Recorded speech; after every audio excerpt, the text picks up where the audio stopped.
అప్పులన్నీ తీరిపోతాయి, మొండి బాకీలు తొందరగా వసూలవుతాయి. ఆ 5 మొక్కల్లో మొట్టమొదటి మొక్క తులసి మొక్క.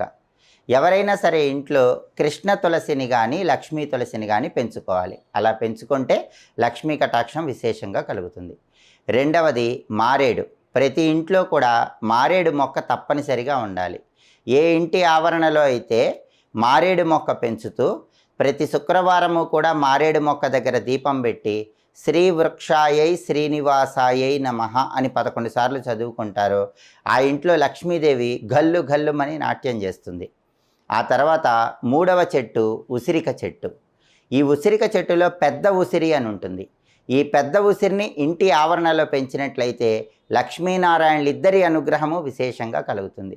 ఆ తర్వాత నాలుగో చెట్టు అరటి చెట్టు. ఏ ఇంటి ఆవరణలో అయితే అరటి చెట్టు పెంచుతారో ఆ ఇంట్లో ఎలాంటి కష్టాలు ఉండవు. డబ్బుపరమైన